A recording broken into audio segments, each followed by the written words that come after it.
আজকে আপনাদের জন্য নিয়ে এসেছি একদম মজাদার একটা রান্নার ভিডিও। শুরু করলাম ইন্ট্রো দিয়ে।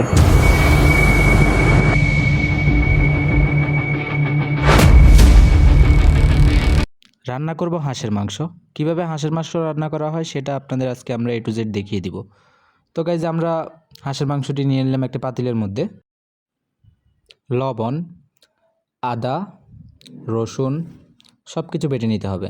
তো দেখতে পাচ্ছেন আমরা লবণ দিয়ে দিলাম এবং কি তারপরে আদা, তারপরে রসুন বাটা 1 চা চামচ করে সব কিছু দিলাম। এখন আমরা গুঁড়া মরিচ, হলুদ এবং কি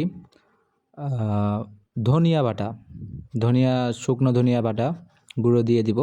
সব কিছু দেওয়া হয়ে গেছে, আপনারা দেখতে পাচ্ছেন সব কিছু 1 চা চামচ করে, একটা হাঁসের মধ্যে 1 চা চামচ করে দিয়ে দিচ্ছি। একটি হাঁস 1 চা চামচ আদা, রসুন, গুঁড়ো মরিচ, লবণ, মানে সব কিছু একটু একটু করে দেওয়ার পরে এবার আমরা তেল দিয়ে দিচ্ছি। সয়াবিন তেল, সরিষার তেল, যে যা খান সব কিছু ইউজ করতে পারেন এটার মধ্যে। ঠিক আছে, এরপরে আমরা সব কিছু দেওয়ার পরে সব কিছু নেড়ে হালকা আগুনের মধ্যে দিয়ে দিলাম।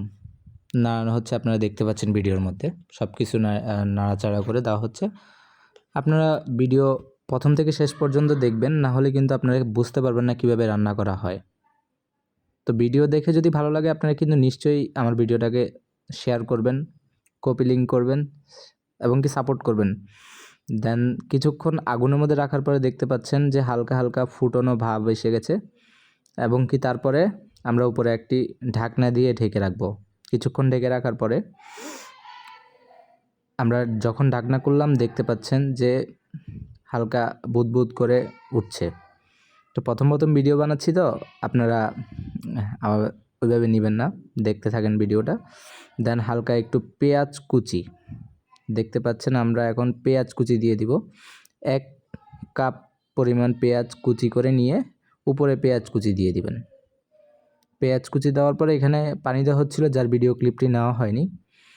পেঁয়াজ কুচি দেওয়ার পরে নাড়া চাড়িয়ে হালকা পানি দিয়ে আবার ঢাকনা দিয়ে রেখে দিবেন। রেখে দেওয়ার পরে আধা ঘন্টা টাইম নেবেন যাতে মাংসটা সিদ্ধ হয় ভালো করে। দেখতে পাচ্ছেন আমাদের রান্না কমপ্লিট।